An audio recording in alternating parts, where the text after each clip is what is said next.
Okay. Hey there! I'm gonna rank all the Fanged Wyverns in Monster Hunter World and Iceborne.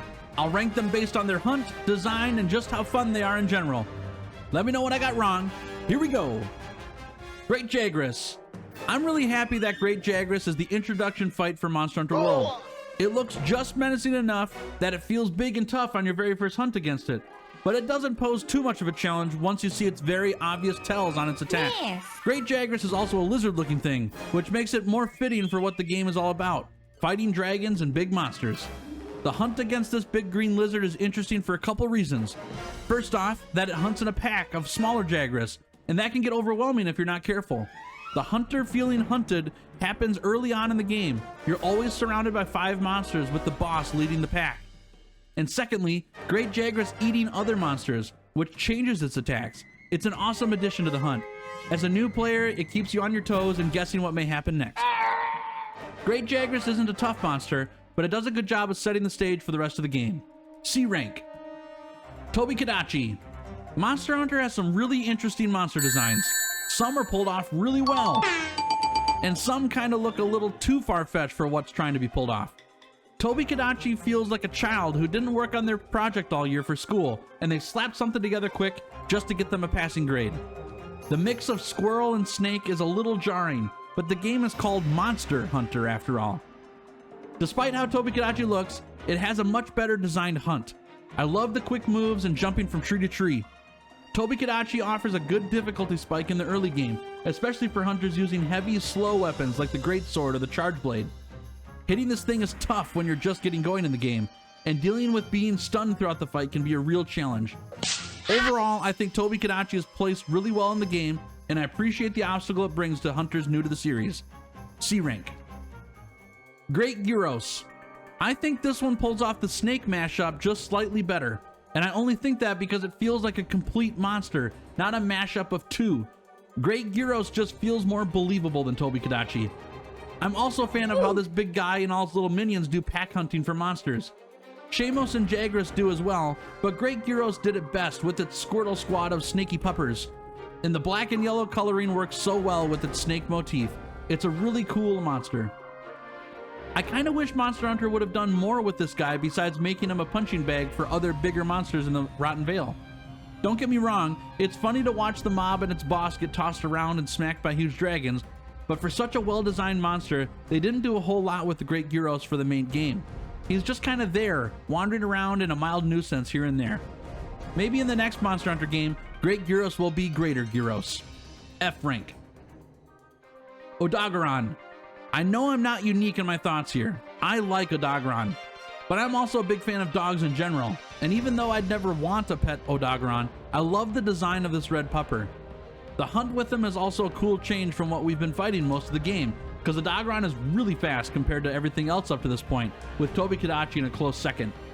Odagaron opens the door up to monsters who will combo you and melt your health bar pretty quick with big hits and the unique, up to this point anyways, bleed status. You can cure the bleed by crouching and not moving, but if you're standing still, Odagaron will beat you up quick. Or you can decide to run away from its flurry of attacks, but you'll be bleeding out as you go.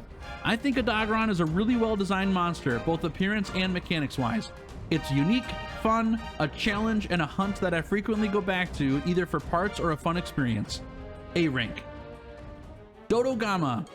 Funny fact, I have a friend who gives me crap about this monster because I thought his name was pronounced Dodogama.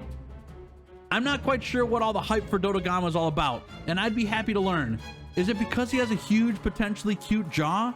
Is it because everything else in the Elder's Recess can beat him up so easily? Is it his coloring? Or is it the hunt?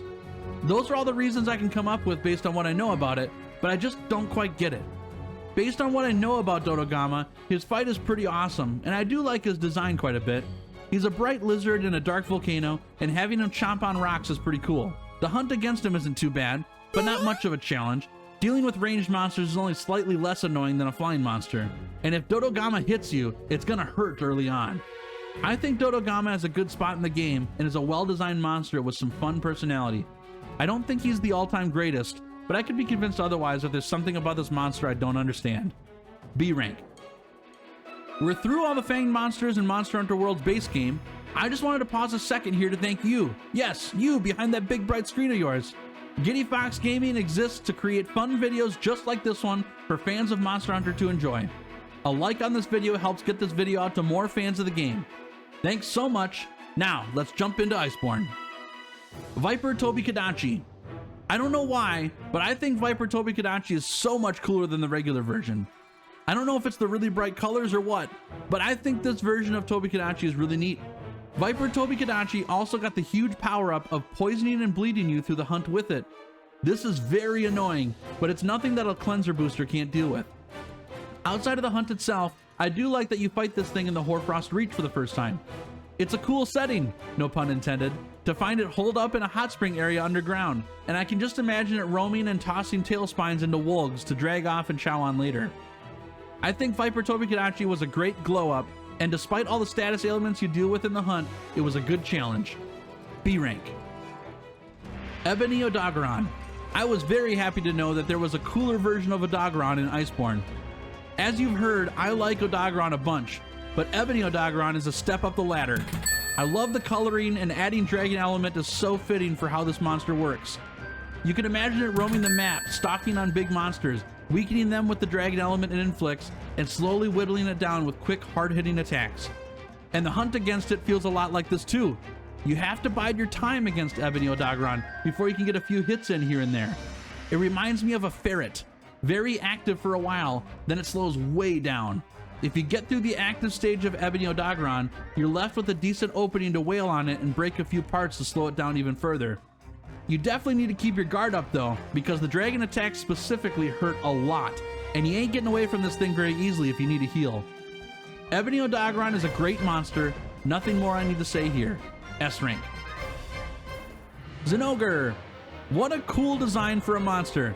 It's always refreshing to take a break from the lizard and dragon looking monsters and fight something that's very different. The lightning wolf with huge howls and big hits is an awesome monster and great hunt.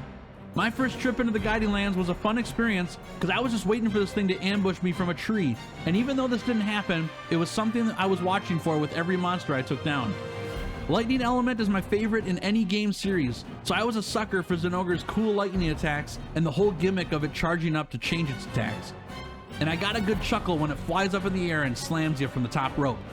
I haven't brought up tempered versions of monsters yet, but I'll leave a note here that the tempered Zinogre hunt hits really hard too.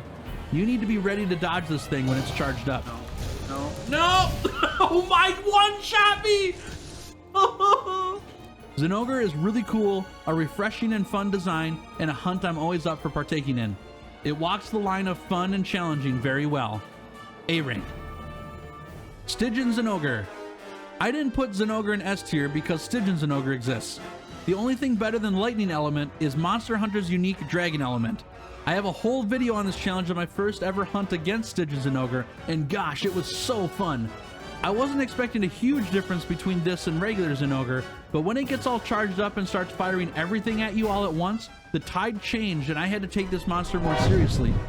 And Stygian Zinogre really hurts. This isn't a pushover monster hunt. You gotta be on your toes or you'll be carded pretty quick.